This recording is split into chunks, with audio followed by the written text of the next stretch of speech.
Hello students, कैसे हो आप? Hope you all are very good and nice. And exam बेटा बहुत नज़दीक है एंड आई होप आप सब पढ़ रहे होंगे और खेल कूद सब बंद कर दीजिए और पढ़ाई पे ध्यान दीजिए क्योंकि एग्जाम्स आर वेरी नियर। सो बेटा today topic is electricity. Electricity means बिजली जो हम यूज करते हैं घर में, व्हीकल्स में, everything. So what is electric charge? Electric charge है क्या? It is the fundamental property of any matter. For example this is a matter और इस मैटर में बेटा दो तरह के चार्जेस होंगे। एक पॉजिटिव और नेगेटिव। मैटर है क्या? What is the meaning of matter?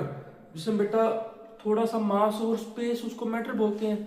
Her matter चाहे वो कुछ भी हो, चाहे वो पेन हो, पेपर हो, कुछ भी हो जो हमारे सराउंडिंग में दिखे, उसमें बेटा दो तरह के चार्जेस होते हैं, एक पॉजिटिव और एक नेगेटिव। ठीक है, there are two type of charges, positive और negative. Positive indicate is plus, negative indicate is minus. और होता क्या बेटा इसमें? होता है क्या, जो लाइक चार्जेस होते हैं, मतलब जो दो plus, like mean same charges, दो जो सेम चार्जेस होते हैं वो क्या करते हैं? रिपेल।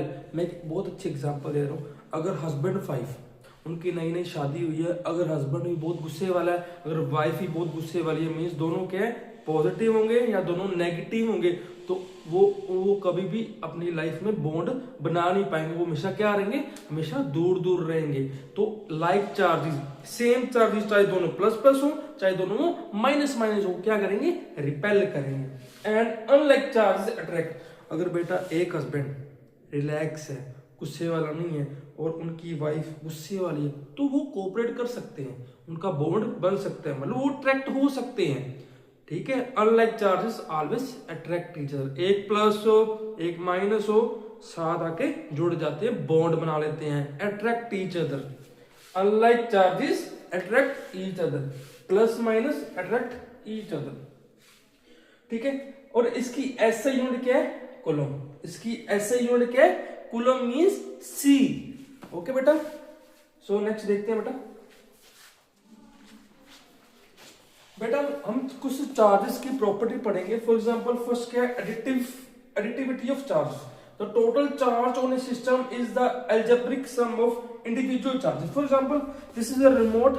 अगर मेरे से कोई पूछे बेटा इसमें टोटल चार्ज कितना है, इसमें इस ऑब्जेक्ट में, इस मैटर में टोटल चार्ज कितना है? फॉर एग्जांपल इसमें बेटा तीन तरह के चार्जेस प्रेजेंट है, मतलब तीन तरह के चार्जेस प्रेजेंट। फॉर एग्जांपल यहाँ पे 1 कूलम है, यहाँ पे 2 कूलम है या 3 कूलम है। एग्जांपल दे रहा हूं बेटा, कोई एक ऑब्जेक्ट में जिसमें तीन तरह के चार्जेस प्रेजेंट है, एक 2 कूलम है, एक 3 कूलम है, अगर 4 कूलम है। अगर मेरे से कोई पूछे ये एक रिमोट है, इसमें तीन तरह के चार्ज है, 2 कूलम, 3 कूलम, 4 कूलम, और उससे पूछे इसका टोटल चार्ज कितना है, इसमें टोटल चार्ज कितने हैं, तो तुम्हें को पता है बेटा इसमें तीन तरह के चार्जेस, तो मैं इसको सम कर दूंगा। 2 + 3 5, 5 + 4 9 कूलम, मतलब इस बॉडी में टोटल चार्ज कितने हैं, मैं सारे चार्जेस का समीशन कर दूंगा, सम कर दूंगा, एडिशन कर दूंगा, तो मेरे को टोटल पता लग जाएगा इस ऑब्जेक्ट में, इस मैटर में टोटल चार्ज कितने 9 coulomb. This is a basic property of charge. ठीक है बेटा। अब बेटा second property, conservation of charges. Charge can neither be created nor be destroyed, it only get transferred. ये तो बेटा बहुत बेसिक टर्म है कि हम चार्ज को ना ही हम बना सकते और ना ही उसको डिस्ट्रॉय कर सकते। बेटा ये हमने पुरानी क्लास में भी पढ़ा होगा, this is the conservation of charge. किसी भी ऑब्जेक्ट में हम ना चार्ज बना सकते ना उस बॉडी से चार्ज हम डिस्ट्रॉय कर सकते। ठीक है बेटा। Next is quantization of charge, very very important. बेटा ये क्वेश्चन आता होता है, एनसीईआरटी में नहीं है बिल्कुल बेटा, बट कुछ ऐसे एनसीईआरटी से बाहर भी आती होती है। ठीक है, quantization of charge closer and is not, this topic is not present in, मतलब ऐड नहीं है एनसीईआरटी में, सो इंपॉर्टेंट है। Any observable charge on a body is always on integral multiple of element charge. बेटा कई बार आपने कभी देखा कोई इंसान कोई फ्रूट की रेडी पे जाए और बोले कि भाई मेरे को 22.33 ग्राम एप्पल दे दो, कोई ऐसा कहेगा कि मेरे को 35.55 ग्राम मेरे को केले दे दो, नहीं बोलोगे ना, हम नंबर्स में बोलेंगे 400 ग्राम केला दे दो, 500 ग्राम केला दे दो, 1 किलो एप्पल दे दो, 2 किलो एप्पल दे दो, 3 किलो एप्पल दे दो। हम नंबर्स में बात करते हैं, ना कि हम पॉइंट्स में बात करते हैं। वही चीज अगर मैं पूछूं कि इस ऑब्जेक्ट में किसी एनी ऑब्जर्वेबल चार्ज में bodies are integral multiple element of, मैं बोलूं इस ऑब्जेक्ट में टोटल चार्ज कितना है, टोटल चार्ज कितना है। अब मैं किसी भी ऑब्जेक्ट की बात करूं कि एनी मैटर, मैं फॉर एग्जांपल मैं इसकी बात करता हूं कि इसमें टोटल चार्ज कितना है, मैं क्या बोलूंगा, मेरे को नंबर्स नहीं पता कितने इलेक्ट्रॉन है, बट उनका चार्ज हमेशा मल्टीपल ऑफ इलेक्ट्रॉन्स होंगे। मेरे को ये तो पता नहीं बेटा कितने इलेक्ट्रॉन होंगे, बट मेरे को इतना पता है कि इस ऑब्जेक्ट में जो चार्ज होगा, जो टोटल चार्ज होगा, वो किसके मल्टीपल होगा, इलेक्ट्रॉन के मल्टीपल। और n की वैल्यू क्या है, ये तो है ना इस पॉइंट 0.1 इलेक्ट्रॉन, ऐसा तो नहीं होता ना, जब 1 इलेक्ट्रॉन होगा या 2 इलेक्ट्रॉन होगा या 3 इलेक्ट्रॉन होगा अप टू n। कभी देखे आपने कि इलेक्ट्रॉन 0.5, 0.7, 0.8, वही बेटा क्वांटिटी चार्ज यही कहते हैं किसी भी बॉडी का चार्ज किसके मल्टीपल होगा, इलेक्ट्रॉन के, मतलब किसी भी बॉडी का चार्ज उसके किसके मल्टीपल होगा, नंबर ऑफ इलेक्ट्रॉन। तभी इसका फॉर्मूला क्या हो गया, क्या is equal to plus minus n into e. ठीक है, क्या क्या है बेटा, किसी भी ऑब्जेक्ट का टोटल चार्ज, n क्या है, इंटीजर्स नंबर, मतलब उस ऑब्जेक्ट में या उस पर्टिकुलर मैटर में कितने नंबर ऑफ एलिमेंट्स है, 1 2 3 अप टू n, जितने भी हो सकते हैं। ई की वैल्यू मतलब इलेक्ट्रॉन्स का चार्ज कितना होता है बेटा, ये आपको लर्न ही करना पड़ेगा। ठीक है, इसका होता है -1.6 इंटू 10⁻⁻⁹ कूलम। इलेक्ट्रॉन जो नेगेटिव चार्ज होती है, इसलिए इसकी वैल्यूज भी माइनस से स्टार्ट होती है। ठीक है बेटा,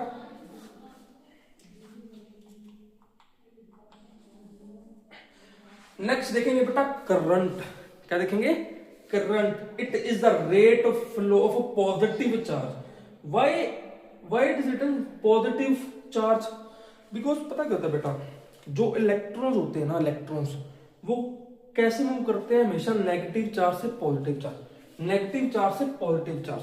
क्योंकि देखो बेटा इलेक्ट्रॉन्स कैसे फ्लो करते हैं, नेगेटिव चार्ज से पॉजिटिव चार्ज। दोबारा बोलो बेटा, जो इलेक्ट्रॉन्स होते हैं किसी भी कंडक्टर में कैसे फ्लो करते हैं, हमेशा नेगेटिव से पॉजिटिव चार्ज। और अगर इलेक्ट्रॉन ऐसे मूव कर रहे हैं तो करंट ऐसे मूव करेगा, हमेशा ऑपोजिट फ्लो करते हैं। अगर इलेक्ट्रॉन, मैं दोबारा बोल रहा हूं, अगर इलेक्ट्रॉन नेगेटिव से पॉजिटिव जा रहे हैं तो करंट कैसे जाएगा, पॉजिटिव से नेगेटिव। तभी बोलते हैं rate of flow of positive charge. और रेट बेटा फिजिक्स में क्या होता है, जब भी किसी रेट की बात हो, rate of flow of positive charge, अगर किसके रेट की बात करें, चार्ज की, जब भी फिजिक्स में रेट की बात हो तो हमेशा डिवाइड में क्या आता है, टी। दोबारा बोल रहा हूं, कभी भी फिजिक्स में rate of distance, rate of speed, किसी भी चीज की बात हो उसके डिवाइड में हमेशा क्या आता है, टी। तभी क्या होता है, इसका फॉर्मूला क्या बन गया, I is equal to Q upon T. I is current, current की ऐसे यूनिट क्या है, एम्पियर, क्यू इज चार्ज, इसकी यूनिट क्या है, कूलम, टाइम की क्या है, सेकंड। अगर इसको मैं क्रॉस मल्टीप्लाई कर दूं, क्या फॉर्मूला बन जाए, क्या is equal to I multiply T. बेटा इसकी ट्रिक भी है, क्यों आई थी, क्यों आई थी, क्यों आई थी, इससे आपको बेटा इजी लर्न करने में हेल्प करेगा ये ट्रिक, क्यों आई थी। तो देखो मैं फिर दोबारा समझा रहा हूं ये कैसे। फॉर एग्जांपल बेटा ये एक नेगेटिव चार्ज है, ये एक positive. For example this is a conductor, ये कंडक्टर है बेटा, याद रखना हमेशा इलेक्ट्रॉन्स किस में फ्लो करते हैं, हमेशा कंडक्टर में। कभी भी आपने कभी सुना है कि प्लास्टिक में कभी करंट फ्लो करो, नहीं करता बेटा, क्योंकि हमेशा सिर्फ कंडक्टर में ही इलेक्ट्रॉन्स मूव करते हैं। अगर इलेक्ट्रॉन्स मूव करेंगे तो वहां पे करंट प्रोड्यूस होगा। वही बेटा मैंने एक घर में से तार ले ली, कंडक्टर ले ली, तो मैंने कहा क्या देखा, यहाँ पे नेगेटिव टर्मिनल है या पॉजिटिव टर्मिनल, ये नेगेटिव चार्ज या पॉजिटिव चार्ज है। जब बेटा इलेक्ट्रॉन करंट नेगेटिव से पॉजिटिव जाएंगे तो करंट हमेशा क्या आएगा, पॉजिटिव से नेगेटिव। हमेशा बेटा इलेक्ट्रॉन और करंट की जो डायरेक्शन हमेशा ऑपोजिट होती है, क्या होती है, ऑपोजिट, हमेशा क्या होती है, ऑपोजिट। हमेशा करंट पॉजिटिव से नेगेटिव जाता है, करंट हमेशा पॉजिटिव से नेगेटिव जाता है। बेटा करंट की जो ऐसे यूनिट की होती है एम्पियर, ऐसे यूनिट की होती है एम्पियर। बट बेटा कई बार क्या होता है बेटा, एम्पियर की सबसे जो इसकी अदर पॉपुलर यूनिट मतलब और स्मॉलर यूनिट है करंट की। फॉर एग्जांपल एक है 1 मिलियन एम्पियर। 1 मिलियन एम्पियर में कितने एम्पियर होते हैं, 10⁻³ -3। उससे भी छोटे, उससे भी छोटी बेटा एम्पियर की यूनिट, उससे भी छोटी करंट की यूनिट क्या है 1 micro 1 mu A 1 micro ampere is equal to 10⁻⁻⁶ ampere. बेटा these are other popular units जो बेटा एग्जाम में कई बार ये दोनों यूनिट्स पूछ लेता है, ठीक है बेटा। नेक्स्ट है बेटा पोटेंशियल डिफरेंस। पोटेंशियल डिफरेंस मैं बोलूंगा पोटेंशियल डिफरेंस और करंट में क्या रिलेशन है, तो मैं बोलूं पोटेंशियल डिफरेंस क्या पापा, ये क्या फादर, ये क्या फादर मदर, और इनके जो बेटा है इनका बेटा क्या है करंट। मैं क्या कहना चाहता हूं, अगर पोटेंशियल डिफरेंस है तो करंट है, अगर पापा नहीं है तो करंट नहीं है। वही बोलो potential difference between 2 point is amount of work done in moving unit charge from a point two other. इसकी डेफिनेशन बेटा कई बार आ जाती है, होता क्या पोटेंशियल डिफरेंस, मैं आपको एक बार इसका बेसिक बता दिया। अगर पोटेंशियल डिफरेंस होगा किसी दो पॉइंट के बीच में तभी करंट पास होगा, अगर पोटेंशियल डिफरेंस नहीं होगा तो करंट कभी भी पास नहीं होगा। बट इसकी डेफिनेशन क्या है, फॉर एग्जाम्पल एक पॉइंट ए है एक पॉइंट बी है, ये मेरा घर है ये मेरी अकेडमी, ठीक है। अगर मैं एक कुलम ऑफ चार्ज अपने घर से लेके अकेडमी तक ले गया, मतलब ए पॉइंट से 1 कुलम चार्ज में लेके थक गया और बी पे रख दिया, मतलब मेरे को कुछ वर्क करना पड़ा, मेरे को कुछ एनर्जी लगानी पड़ी, मेरे को कुछ वर्क लगाना पड़ा, तो उसी को क्या बोलते हैं पोटेंशियल डिफरेंस। इसका फॉर्मूला क्या है, V is equal to W upon Q. मतलब 1 कुलम चार्ज को मैंने ए पॉइंट से बी पॉइंट तक लेके जाने में कितना वर्क किया, उसको क्या बोलते हैं पोटेंशियल डिफरेंस। V क्या है बेटा पोटेंशियल डिफरेंस, W क्या है वर्क की यूनिट क्या होती है हमेशा जॉल, वर्क हो चाहे एनर्जी हो, एनी एनर्जी जिसकी यूनिट क्या होती है जॉल। क्या इज इक्वल टू चार्ज, क्या है चार्ज की यूनिट क्या है कूलम। बेटा पोटेंशियल डिफरेंस की ऐसी यूनिट क्या होती है वोल्ट, ठीक है बेटा। अब एक एग्जांपल दे रहा हूं, एग्जांपल बेटा ये है for example potential difference. The next topic is why current flow, मतलब करंट फ्लो होता क्यों है बेटा, हमें पता होना चाहिए करंट फ्लो होता क्यों है। बेटा जब पोटेंशियल डिफरेंस किसी भी दो पॉइंट के बीच, किसी भी कंडक्टर के दो पॉइंट के बीच अगर पोटेंशियल डिफरेंस होगा तो करंट प्रोड्यूस होगा। फॉर एग्जांपल मैं दो पॉइंट दे रहा हूं, एक ए पॉइंट एक ई पॉइंट, इन दोनों में इसका पोटेंशियल डिफरेंस 5 वोल्ट है, इसका 5 वोल्ट है। अगर मैं इनका माइनस करूं A B potential difference of point B minus potential difference of point A, अगर इनका पोटेंशियल डिफरेंस देखो 5 माइनस 5 कितना हो गया 0, तो पोटेंशियल डिफरेंस 0, मतलब इस कंडक्टर में करंट फ्लो नहीं करेगा, बिल्कुल नहीं करेगा। तो पोटेंशियल डिफरेंस 0 करंट 0। अगर पापा है तो बच्चा है, अगर पापा नहीं है तो बच्चा नहीं है। पापा इज पोटेंशियल डिफरेंस, बच्चा इज करंट। अगर बेटा ए पॉइंट पे 15 वोल्ट है, बी पॉइंट पे 5 वोल्ट है, अगर इसका पोटेंशियल डिफरेंस निकालूं तो कितना आएगा पोटेंशियल डिफरेंस 5 वोल्ट। तो अगर पोटेंशियल डिफरेंस है तो करंट है। बस स्टार्टिंग से बता रहा हूं, जितना पोटेंशियल डिफरेंस होगा उतना ही करंट होगा। अगर पोटेंशियल डिफरेंस की वैल्यू कम, करंट की वैल्यू भी कम। अगर पोटेंशियल डिफरेंस की वैल्यू ज्यादा, करंट की वैल्यू भी ज्यादा, ठीक है। ये डायरेक्टली प्रोपोर्शनल होते हैं, मैं आगे बताऊंगा, ओम तुलना भी आएगा उसमें आगे बताएंगे, ठीक है। और देखो सबसे पहले बेटा पोटेंशियल डिफरेंस क्रिएट होता किससे है, हमें ये पता होना चाहिए पोटेंशियल डिफरेंस क्रिएट करवाता कौन है। ये एक सेल करवाता है, क्या करवाता है सेल करवाता है या बैटरी करवाता है। फॉर एग्जांपल मैंने एक सर्किट एक सेल लिया और सेल किससे अटैच कर दिया, कि कंडक्टर से अटैच कर दिया, ठीक है। और मैंने देखा कि ये पॉजिटिव टर्मिनल है, ये नेगेटिव टर्मिनल है। अगर पॉजिटिव टर्मिनल आ गया तो यहाँ पे मैंने पॉजिटिव टर्मिनल बना दिया, और यहाँ पे सेल में नेगेटिव टर्मिनल है तो मैंने क्या बना दिया नेगेटिव टर्मिनल। बेटा हमेशा याद रखना जो इलेक्ट्रॉन का फ्लो होता है हमेशा lower potential to high, but इनको lower potential high potential, plus means high, negative means minus, plus means high, negative means low. इससे बेटा क्या हो गया, plus means high potential, minus means low potential.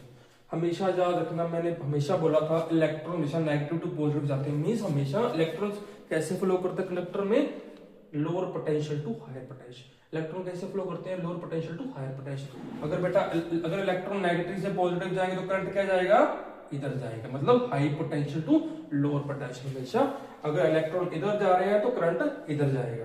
तो करंट कैसे जा रहा है, high potential to lower potential. समझ लग गया बेटा। ये बहुत इंपॉर्टेंट है। अगर इलेक्ट्रॉन, अगर बेटा हमेशा electron negative to positive means lower potential to high potential जाते हैं, और करंट हमेशा high potential to low potential जाता है। ये तो बेटा आपको अभी पता लग गया होगा। अभी लग लो बेटा सिंबल है। फॉर एग्जांपल मैं एक सिंबल है सेल की, एक बड़ी डंडी छोटी डंडी। बड़ी मींस बड़ी मींस प्लस, छोटी मींस माइनस। तो ये एक सेल है। अगर अब बैटरी कैसे बनती है, अगर मैं अलग अलग सेल्स को, ये एक सेल है, दो सेल है, तीन सेल है, चार, अगर मैं एक से ज्यादा सेल्स को कंबाइन कर दूं तो वो बैटरी बन सकती है। फॉर एग्जांपल बता रहा हूं, एक सेल की पोटेंशियल डिफरेंस है 1.5 ई, इसका 1.5 ई, 1.5 ई, 1.5 वोल्ट। अगर बेटा मैं इसका मैं पोटेंशियल डिफरेंस निकालना चाहता हूं इस पूरी बैटरी का, इस पूरे सेल का, तो प्लस कर दूंगा, कितना आ गया 6 वोल्ट। ठीक है बेटा, पहले बताया था जितना ज्यादा पोटेंशियल डिफरेंस होगा, जितना ज्यादा पोटेंशियल डिफरेंस होगा उतना ज्यादा करंट होगा। अब देखो बेटा, फॉर एग्जांपल इस रिमोट में बेटा जो सेल्स है, इसमें एक सिंगल सेल होगा, मतलब इसका पोटेंशियल डिफरेंस कम होगा।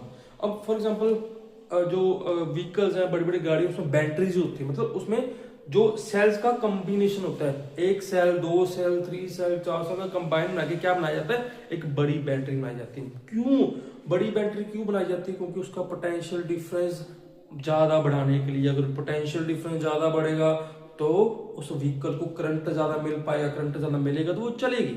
अगर उसको करंट ही ना मिलेगा, उसको पोटेंशियल डिफरेंस, अगर एक सेल लगाएंगे तो पोटेंशियल डिफरेंस बहुत कम होगा, अगर पोटेंशियल डिफरेंस बहुत कम होगा तो करंट ही बहुत कम होगा, तो गाड़ी चल ही नहीं पाएगी। इसलिए बेटा अगर पोटेंशियल डिफरेंस बढ़ेगा तो करंट बढ़ेगा। ठीक है बेटा। नेक्स्ट आ गया बेटा रेजिस्टेंस। अब रेजिस्टेंस को अगर मैं लेमन लैंग्वेज हिंदी में बोलूं तो करंट को किसी लेवल पर रोकना। Property of conductor to oppose the flow of electric current, मतलब करंट को अपोज करना डिपेंड करता है कितने रेजिस्टेंस, अगर सीरीज का कॉम्बिनेशन आगे बढ़ेंगे। इसमें होता क्या है, फॉर एग्जांपल बेटा एक कंडक्टर है, फॉर एग्जांपल किसी से कॉपर वायर, ठीक है बेटा, जो रेड है ये क्या बता रहे हैं, कॉपर के एटम। जब बेटा इसमें सेल ज्वाइन करेंगे या बैटरी ज्वाइन करेंगे तो क्या होगा, इलेक्ट्रॉन्स कैसे मूव करेंगे, lower potential to high potential. बेटा जो ब्लैक है क्या है, फ्री इलेक्ट्रॉन्स है। जब बेटा इसको सेल से पोटेंशियल डिफरेंस मिलेगा तो क्या करेंगे, इलेक्ट्रॉन्स मूव करना स्टार्ट हो जाएंगे lower potential to high potential. तो देख बेटा, अब इसको जो फ्लो करेंगे तो कभी ये यहाँ टकराएगा, कभी यहाँ टकराएगा, ये सीधा चले जाएगा, ये सीधा जब जाएगा यहाँ से टकरा जाएगा, तो ये इधर जा रहा है यहाँ टकरा जाएगा। मतलब जब इनकी स्पीड में ये एटम इनको रोकेंगे तो इनकी स्पीड कम हो जाएगी, मतलब स्पीड कम होगी तो इलेक्ट्रिक करंट कम हो जाएगा। मैं एग्जांपल दे रहा हूँ। फॉर एग्जांपल आप किसी मेले में गए हो तो आपके फ्रेंड और आपने चैलेंज लगाया कि हम रेस लगाते हैं। अगर वहां पे बहुत रश है तो आप एक पॉइंट से दूसरे पॉइंट पे जल्दी पहुंच पाओगे नहीं, क्योंकि वहां पे बेटा आप बहुत लोगों से टकराओगे और उस पॉइंट पे बहुत लेट पहुंचोगे। वैसे ही बेटा यहाँ हो रहा है, जब इलेक्ट्रॉन्स किसी दूसरे से टकराएगा और उसकी स्पीड कम होगी तो इसके इलेक्ट्रिक करंट भी कम हो जाएगा। तो ये होता कैसे है, जो रेजिस्टेंस का सिंबल क्या है, आर, और इसका सिंबल ये, ठीक है। अब हम फैक्टर देखेंगे किसी भी कंडक्टर में रेजिस्टेंस किस पे डिपेंड करती है। सबसे पहले लेंथ। अब देखो बेटा, अगर इसकी लेंथ छोटी होगी तो इसका रेजिस्टेंस, अगर उसकी लेंथ छोटी होगी रेजिस्टेंस भी कम होगी। अगर उसका कंडक्टर की लेंथ बड़ी होगी तो उस इलेक्ट्रॉन को ज्यादा डिस्टेंस कवर करना पड़ेगा। अगर ज्यादा डिस्टेंस कवर करना पड़ेगा तो उतनी ही उसको रेजिस्टेंस झेलना पड़ेगा, उतनी ही स्पीड कम होगी, उतना ही उसका करंट कम होगा, क्योंकि रेजिस्टेंस बढ़ जाएगा ना बेटा। Resistance is inversely proportional to A. बेटा फॉर एग्जांपल ये एरिया है, मैं ये क्या है, एरिया बेटा। आप देखो, अगर मैं इसका एरिया कम करूंगा, अगर इसका मैं एरिया कम करूंगा तो रेजिस्टेंस बढ़ेगा, क्योंकि इसको कम स्पेस मिल रहा है इलेक्ट्रॉन्स को फ्लो करने के लिए। अगर इसका एरिया मैं बड़ा कर दूंगा, अगर इसका एरिया बड़ा कर दूंगा तो रेजिस्टेंस कम हो जाएगा, क्योंकि स्पेस ज्यादा मिल जाएगा इलेक्ट्रॉन को फ्लो करने के लिए। इलेक्ट्रॉन जल्दी फ्रीली फ्लो करेंगे तो रेजिस्टेंस कम हो जाएगा, इलेक्ट्रिक करंट ज्यादा हो जाएगा। ठीक है। अब तीसरा किस पे डिपेंड करता है रेजिस्टेंस? मटेरियल पे। किस पे करता है? मटेरियल में। मैं बोलूं अगर मैं वुड की वायर ले लूं तो उसमें बेटा रेजिस्टेंस क्या होगा? करंट ही फ्लो नहीं करेगा, रेजिस्टेंस जीरो है बेटा। ठीक है, तो बेटा डिपेंड भी करता है मटेरियल कौन सा है, अलॉय है, आयरन है या वुड है। ठीक है, और बेटा इसकी ऐसी यूनिट क्या रेजिस्टेंस की? ओम। क्या है? ओम। तो बेटा इसका फॉर्मूला क्या बन गया? R is equal to rho L upon A. इसका फॉर्मूला क्या बन गया? R is equal to rho L upon A. R is equal to rho L upon A. मतलब R किसके डायरेक्टली प्रोपोर्शनल है? एक तो रेजिस्टिविटी पे और लेंथ पे, बट इसके इनवर्सली प्रोपोर्शनल क्या है? एरिया के। ठीक है, अगर इसकी मैं रेजिस्टिविटी कैसे निकालूं? Rho is equal to R upon L. R क्या होता है? ओम। एरिया क्या होता है? Metre square. एल भी मीटर होता है। एक मीटर से 1 मीटर कट गया तो इसकी ऐसी यूनिट क्या बनेगी रेजिस्टिविटी की? ओम मीटर। क्या बनेगी? ओम मीटर। अब देखो बेटा मैं रेजिस्टेंस टेम्परेचर के क्या रिलेशन आता है? रेजिस्टेंस और टेम्परेचर में क्या रिलेशन आता है? फॉर एग्जांपल अगर मैं मेटल की बात करूं, अगर मेटल का टेम्परेचर बढ़ेगा, तो रेजिस्टेंस बढ़ेगा। अगर मेटल में टेम्परेचर बढ़ेगा तो रेजिस्टेंस बढ़ेगा। ठीक है, अब मैं अलॉयज की बात करूं, अलॉयज में क्या होता है? अगर टेम्परेचर बढ़ेगा तो रेजिस्टेंस जो बढ़ेगा, पर उतना हद तक नहीं जितना मेटल में बढ़ता है। सेमीकंडक्टर में क्या होता है? सिर्फ सेमीकंडक्टर में बेटा, ये कभी एनसीईआरटी में वैसे एग्जाम में कभी आया, बट फिर भी देख लो, सेमीकंडक्टर एक एक्सेप्शनल केस है। अगर टेम्परेचर बढ़ने से हमेशा रेजिस्टेंस क्या होती है? कम होती है। क्या होती है? कम होती है। ये तीनों चीज आपको पता होना चाहिए।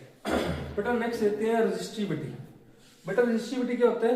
Resistivity is the property of material does not change with the shape of size material like length, area, diameter and. For example बेटा एक वायर है, एक कंडक्टरी वायर है, उसका रेजिस्टेंस है कुछ 5 ओम। क्या है? रेजिस्टेंस 5 ओम। अगर बेटा मैं उस वायर की फॉर एग्जांपल एक बच्चा था, उसको ये कंसेप्ट पता था कि अगर उसकी शेप रेडियस चेंज करने में रेजिस्टेंस चेंज होती है, उसने क्या करा, एक कॉपर की वायर थी, कॉपर की वायर से उसका क्या बना दिया? एक फ्लावर बना दिया। उसने अपनी गर्लफ्रेंड को दे दिया। तो उससे क्या होगा बेटा? उसने उस फ्लावर से क्या करा? इलेक्ट्रिसिटी पास करवाई। तो उसको पता था बेटा कि रेजिस्टिविटी और जो रेजिस्टेंस है वो कभी भी अगर उसकी मटेरियल की लेंथ, एरिया, डायमीटर या रेडियस चेंज कर दूं, कभी भी उसके रेजिस्टेंस या रेजिस्टिविटी हमेशा क्या रहती है? सेम रहती है। कभी भी उसकी लेंथ, एरिया, डायमीटर से फर्क नहीं पड़ता। अब बेटा वो कहता है रेजिस्टिविटी सबसे ज्यादा किसकी होती है? इंसुलेटर की। सबसे ज्यादा क्या होती है? इंसुलेटर। क्यों बेटा? इंसुलेटर में क्यों ज्यादा होती है रेजिस्टिविटी? क्योंकि सबसे बेटा उसमें बेटा इलेक्ट्रॉन्स फ्लो ही नहीं करते। अगर इलेक्ट्रॉन्स फ्लो ही नहीं करेंगे तो रेजिस्टेंस तो वैसे ही बहुत ज्यादा है। इंसुलेटर चाहे रबड़ हो चाहे प्लास्टिक हो बेटा, उसमें करंट फ्लो नहीं करता। Current flow means electron flow नहीं करते। अगर इलेक्ट्रॉन फ्लो नहीं करते तो रेजिस्टेंस तो बहुत मैक्सिमम है, रेजिस्टेंस तो इनफिनाइट है, मैक्सिमम है। तो सबसे ज्यादा जो रेजिस्टिविटी है वो किसमें ज्यादा होती है? इंसुलेटर। उससे कम किसमें होती है? अलॉय में। उससे कम किसमें होती है? मतलब उससे कम किसमें होती है? अलॉयज में। बेटा अलॉयज में क्या होता है? इलेक्ट्रॉन्स का फ्लो होता है, तो रेजिस्टिविटी ज्यादा होती है एज कंपेयर टू इंसुलेटर। सबसे ज्यादा रेजिस्टिविटी किसमें होती है? मेटल में। क्यों होती है मेटल में? क्योंकि मेटल एक क्या है? कंडक्टर है। इसमें जो इलेक्ट्रॉन्स है फ्रीली बहुत फास्ट मूव करते हैं, इसकी उसकी रेजिस्टेंस या रेजिस्टिविटी बहुत कम होती है एज कंपेयर टू अलॉयज और इंसुलेटर्स। ठीक है बेटा, insulator like rubber, glass have high resistivity because it is a very very poor conductor. इसमें बेटा इलेक्ट्रॉन्स फ्लो नहीं होते। इलेक्ट्रॉन्स फ्लो नहीं होंगे किसी भी इंसुलेटर में तो क्या है? It is a resistivity at peak value. इसकी रेजिस्टिविटी या रेजिस्टेंस की वैल्यू बहुत ज्यादा होगी। ठीक है बेटा, रेजिस्टिविटी की ऐसे यूनिट क्या होती है? ओम मीटर, जो हमने इससे पहले एक फाइंड करा था। ऐसे unit resistivity rho equal to R A upon L. R means rho, area metre square, L metre. 1 metre से 1 मीटर कट गया, क्या रो मीटर। तो इसकी ऐसे यूनिट क्या रेजिस्टिविटी की? ओम मीटर।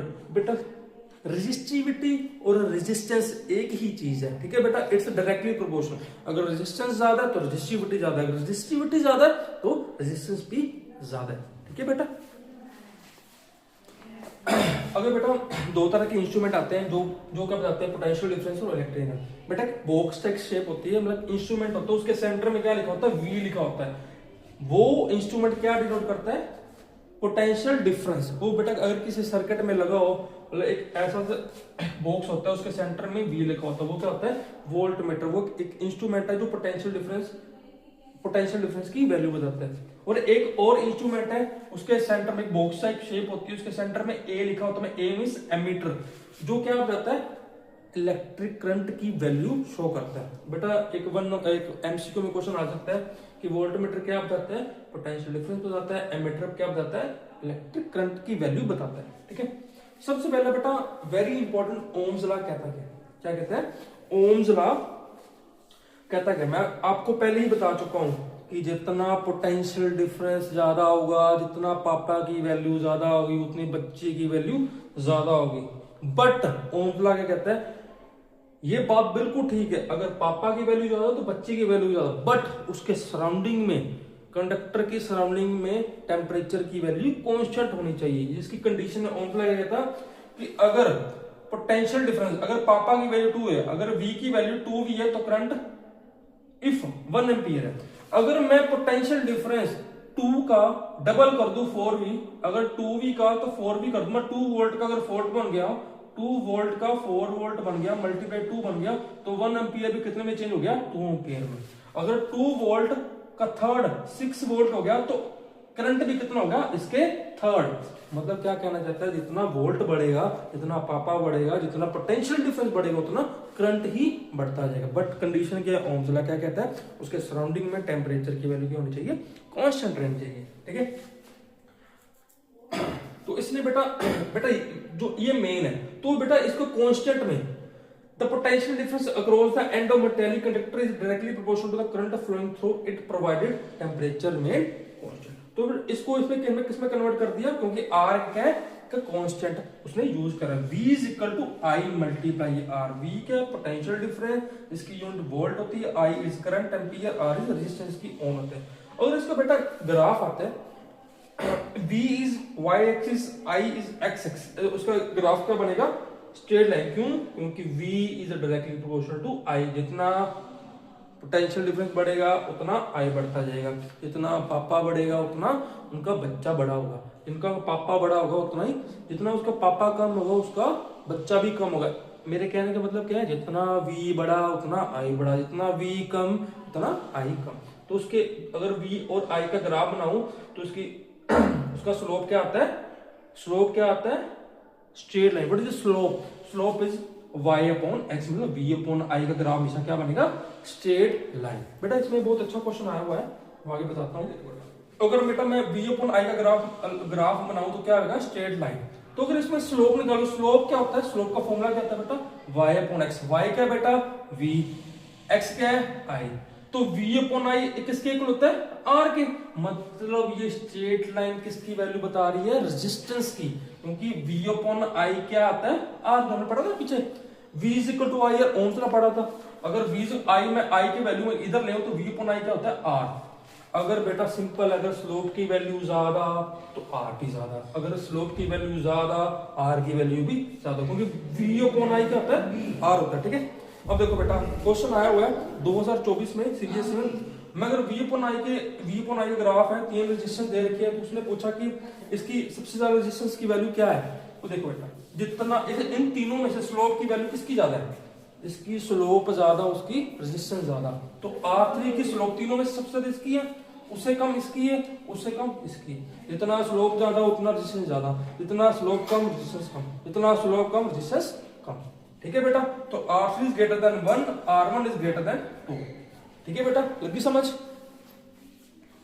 अगला बेटा क्या, ओम्स लॉ का एक्सपेरिमेंटल सेटअप। बेटा हूबहू आपको ये जो डायग्राम है लर्न करनी पड़ेगी, और वेरी इंपॉर्टेंट, ये आता होता है, इंपॉर्टेंट क्वेश्चन है कि आप ओम्स लॉ को एक्सपेरिमेंटली एक्सप्लेन करो कि एक्सपेरिमेंटली जो उसने बताया था कि जितना v उतना i, जितना v बढ़ेगा उतना i बढ़ेगा, उसको एक्सपेरिमेंटली शो करने के लिए बेटा ये सीबीएसई के एग्जाम में आता होता है, इंपॉर्टेंट है। और ये जो डायग्राम है हूबहू आपको लर्न ही करनी पड़ेगी। ठीक है, ये और ये तो आपको पता लग जाएगा, बट ये आपको हूबहू बिल्कुल सेम एग्जाम में ऐसे ही बनानी पड़ेगी। आपको समझा देता हूं होता क्या, एक्सपेरिमेंटल सेटअप होता है क्या, कैसे एक्सपेरिमेंटली हम ओम्स लॉ को एक्सप्लेन कर पाएंगे कि अगर v की वैल्यू बढ़ेगी तो i की वैल्यू भी उतनी ही बढ़ पाएगी। तो पहले क्या बेटा, ये मैंने कॉम्बिनेशन सेल लगा रखे हैं, तो उसके साथ मैंने एमीटर लगाया, एमीटर पे क्या आ गया रेजिस्टेंस, रेजिस्टेंस के हमेशा ऑपोजिट क्या होता है वोल्टमीटर, तो मैंने यहाँ से यहाँ पर छोड़ दिया। तो सबसे पहले है क्या, एक प्लग की, अगर बेटा प्लग की में पॉइंट है तो करंट पास करने देगा, अगर मैं इससे पॉइंट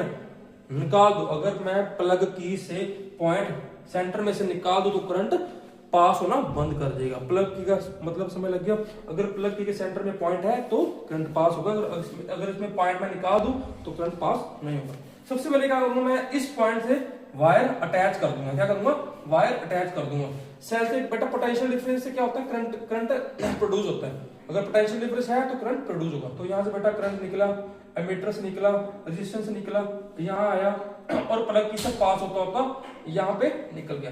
अभी बेटा इस साइड पे करंट नहीं आ रहा क्योंकि हमने यहाँ से यहाँ वायर अटैच करी है, तो बेटा यहाँ अब कितना V कितना आ रहा है 1.5 V, 1.5 वोल्ट में करंट कितना आ रहा है, यहाँ पे एमीटर में कितनी वैल्यू शो कर रहा है 1 एम्पीयर। ठीक है, ये स्टार्ट कर रहा है। अब मैंने क्या करी, ये वाली वायर मैंने रिमूव कर दी, ये वाली वायर मैंने रिमूव कर दी और उसके बाद मैंने वायर इस यहां से लेके यहां तक लगा दी। अब इस वायर की भूल जो मैंने ये काट दी है, अब इस वायर यहां से लेके मैंने यहां पे अटैच कर दी। फिर वही हुआ, यहां से करंट आया, करंट होता होता अब यहाँ ही जाएगा, आगे तो जाएगा नहीं क्योंकि बेटा वायर मैंने यहाँ अटैच कर दी, तो करंट होता यहाँ पे फिर आगे जाएगा। अब करंट कौन से दो सेल से पास होता जा रहा है, 1 और 2, मतलब टोटल V कितनी है 1.5 प्लस 1.5 3 वोल्ट। जब बेटा यहां से होकर पास होता गया तो एमीटर ने कितनी वैल्यू शो कर दी 2 एम्पियर, मतलब 1.5 का उसने डबल करा 3 वोल्ट, तो 1 एम्पियर का डबल, तो मतलब ये ओम्स ला ये कहता ना जितना V बढ़ेगा उतना I बढ़ेगा। तीसरे में क्या करा, फिर मैंने क्या करा, यही वायर भी कट कर दी, तो मैंने वायर कहां से बिल्कुल की के साथ यहाँ पे थर्ड यहाँ पे कनेक्ट कर दी। फिर बेटा पोटेंशियल डिफरेंस क्रिएट होने से क्या हुआ, करंट जनरेट हुआ, करंट यहाँ से पास होता अब यहाँ पर गया, यहाँ पे होता था फिर चला गया, मतलब 3 पोटेंशियल डिफरेंस में 3 VQ 3 सेल पे पास होता है करंट के, मतलब तीनों की वैल्यू में क्या करूंगा प्लस 1.5 प्लस 1.5 3 प्लस 1.5 4.5। तो जब यहाँ पे करंट एमीटर पे गया तो एमीटर की वैल्यू कितनी हुई 3 एम्पियर, मतलब अगर मैं 1.5 का थर्ड करूं, इसको 3 से मल्टीप्लाई करूं 4.5, तो 1 एम्पियर का मैं मल्टीप्लाई 3 करूं कितना होगा 3 एम्पियर।